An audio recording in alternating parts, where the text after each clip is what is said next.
For Whom the Bell Tolls by Ernest Hemingway, Chapter 25. Robert Jordan looked up where Primitivo stood, now, in his lookout post, holding his rifle and pointing. He nodded his head, but the man kept pointing, putting his hand to his ear, and then pointing insistently, and as though he could not possibly have been understood. "You stay with this gun, unless it is sure that they are coming in. Do not fire. And then, not until they reach that shrub." Robert Jordan pointed. "Do you understand?" "Yes, but—" "No, but. I will explain to thee later. I go to Primitivo." Anselmo was by him, and he said to the old man, "Viejo, stay there with Agustin, with the gun." He spoke slowly and unhurriedly. "He must not fire unless cavalry is actually entering. If they merely present themselves, he must let them alone, as we did before. If he must fire, hold the legs of the tripod firm for him and hand him the pans when they empty." "Good," the old man said. "And la granja?" "Later." Robert Jordan climbed up, over, and around the gray boulders that were wet now under his hands as he pulled himself up. The sun was melting the snow on them fast. The tops of the boulders were drying, and as he climbed, he looked across the country and saw the pine woods and the long open glade and the dip of the country before the high mountains beyond. Then he stood beside Primitivo in a hollow behind two boulders, and the short brown-faced man said to him, "They are attacking Sordo. What is it that we do?" "Nothing," Robert Jordan said. He heard the firing clearly here, and as he looked across the country, he saw far off, across the distant valley, where the country rose steeply again, a troop of cavalry ride out of the timber and cross the snowy slope, riding uphill in the direction of the firing. He saw the oblong double line of men and horses, dark against the snow, as they forced at an angle up the hill. He watched the double line top the ridge and go into farther timber. "We have to aid them," Primitivo said. His voice was dry and flat. "It is impossible," Robert Jordan told him. "I have expected this all morning." "How?" "They went to steal horses last night. The snow stopped, and they tracked them up there."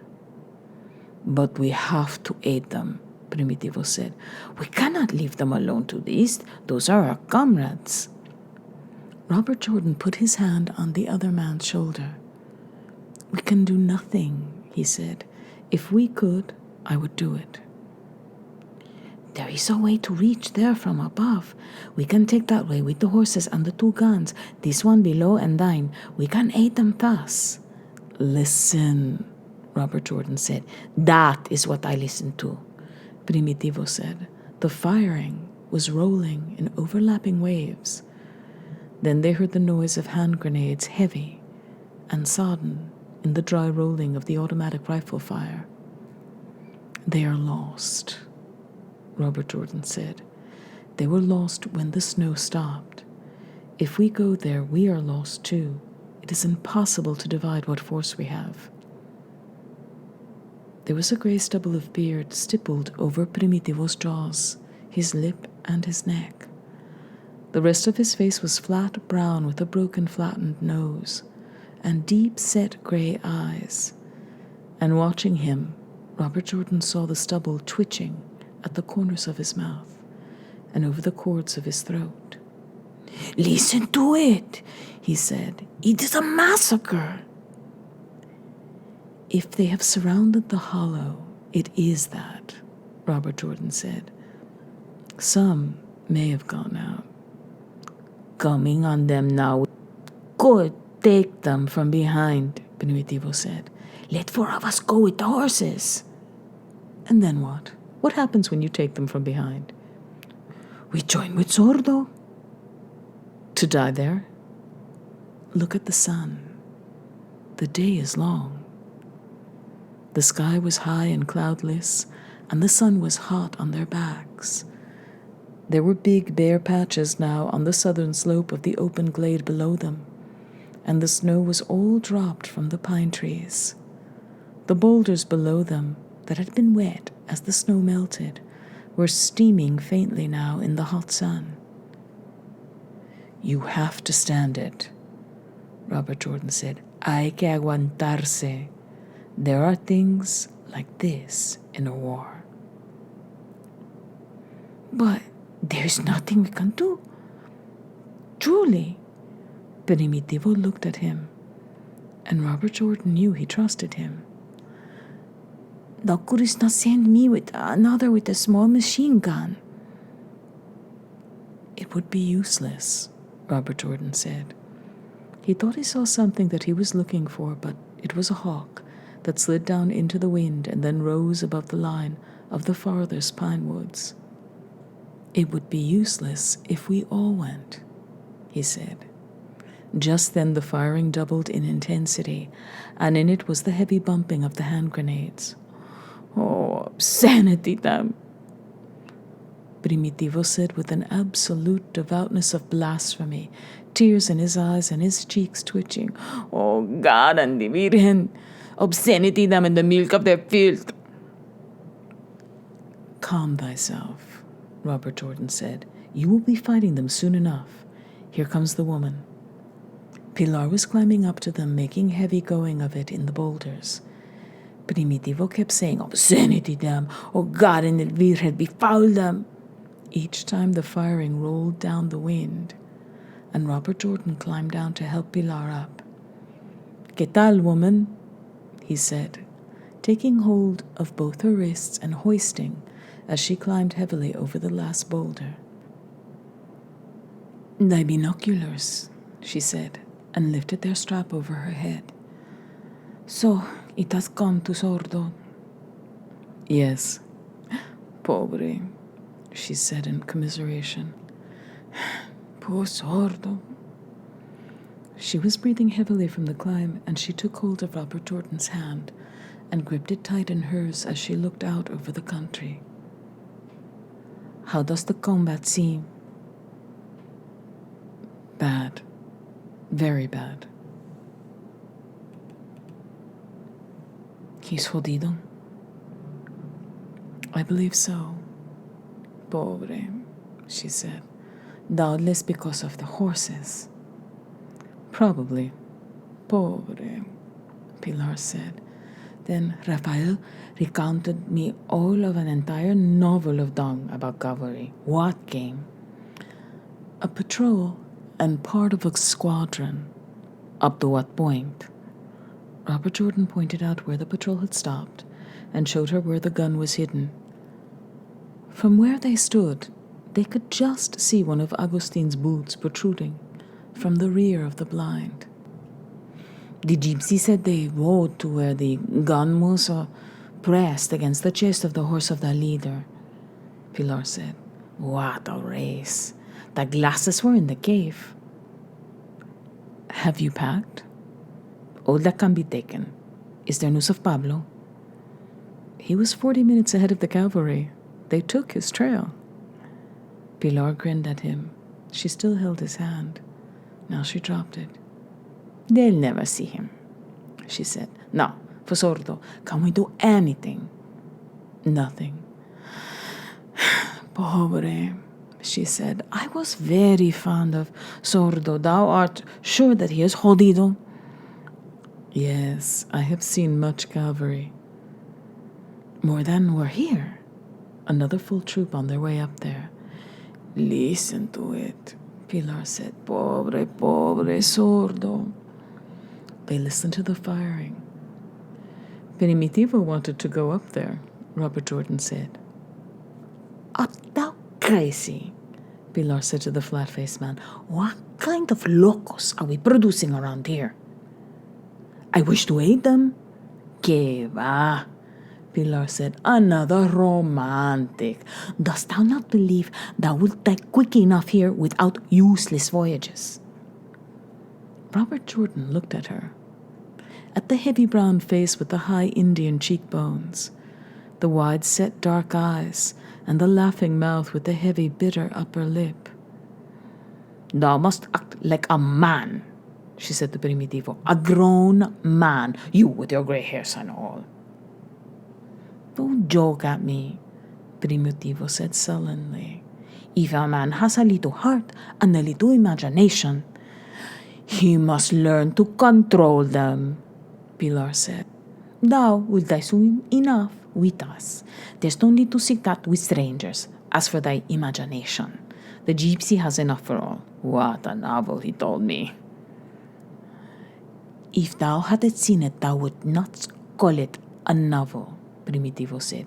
"There was a moment of great gravity." "Que va," Pilar said. "Some cavalry rode here, and they rode away, and you all make yourselves a heroism. It is to this we have come with so much inaction." "And this of Sordo's not grave," Primitivo said contemptuously now. He suffered visibly each time the firing came down the wind, and he wanted either to go to combat or have Pilar go and leave him alone. "Total que," Pilar said. "It has come, so it has come. Don't lose thy cojones for the misfortune of another." "Go defile thyself," Primitivo said. "There are women of a stupidity and brutality that is insupportable." "In order to support an ethos men fully equipped for procreation," Pilar said, "if there is nothing to see, I am going." Just then, Robert Jordan heard the plane high overhead. He looked up, and in the high sky, it looked to be the same observation plane that he had seen earlier in the morning. Now it was returning from the direction of the lines, and it was moving in the direction of the high country, where El Sordo was being attacked. "There is the bad luck bird," Pilar said. "Will it see what goes on there?" "Surely," Robert Jordan said, "if they are not blind." They watched the plane moving high and silvery and steady in the sunlight. It was coming from the left, and they could see the round discs of light the two propellers made. "Keep down," Robert Jordan said. Then the plane was overheard, its shadows passing over the open glade, the throbbing reaching its maximum of portent. Then it was past and headed toward the top of the valley. They watched it go steadily on its course until it was just out of sight, and then they saw it coming back in a wide, dipping circle, to circle twice over the high country, and then disappear in the direction of Segovia. Robert Jordan looked at Pilar. There was perspiration on her forehead, and she shook her head. She had been holding her lower lip between her teeth. "For each one there is something," she said. "For me, it is those." "Thou hast not caught my fear," Primitivo said sarcastically. "Nay." She put her hand on his shoulder. "Thou hast no fear to catch. I know that. I am sorry I joked too roughly with thee. We are all in the same caldron." Then she spoke to Robert Jordan. "I will send up food and wine. Dost need anything more?" "Not at this moment. Where are the others?" "Thy reserve is intact below with the horses." She grinned. "Everything is out of sight. Everything to go is ready. Maria is with thy material." "If by any chance we should have aviation keep her in the cave." "Yes, my lord Ingles," Pilar said. "Thy gypsy, I give him to thee. I have sent to gather mushrooms to cook with the hares. There are many mushrooms now, and it seems to me we might as well eat the hares, although they would be better tomorrow or the day after." "I think it is best to eat them," Robert Jordan said, and Pilar put her big hand on his shoulder, where the strap of the submachine gun crossed his chest, then reached up and mussed his hair with her fingers. "What an Ingles," Pilar said. "I will send the Maria with the puchero when they are cooked." The firing from far away and above had almost died out, and now there was only an occasional shot. You think it's over? Pilar asked. No, Robert Jordan said. From the sound that we have heard, they have attacked and been beaten off. Now I would say the attackers have them surrounded. They have taken cover, and they wait for the planes. Pilar spoke to Primitivo. Thou dost understand there was no intent to insult thee? Ya lo sé, said Primitivo. I have put up with worse than that from thee. Thou hast a vile tongue, but watch thy mouth, woman. Sordo was a good comrade of mine. And not of mine? Pilar asked him. Listen, flat-face. In war one cannot say what one feels. We have enough of our own without taking sordos. Primitivo was still sullen. You should take a physic, Pilar told him. Now, I go to prepare the meal. Did you bring the documentation of that requete? Robert Jordan asked her. How stupid I am, she said. I forgot it. I will send the Maria.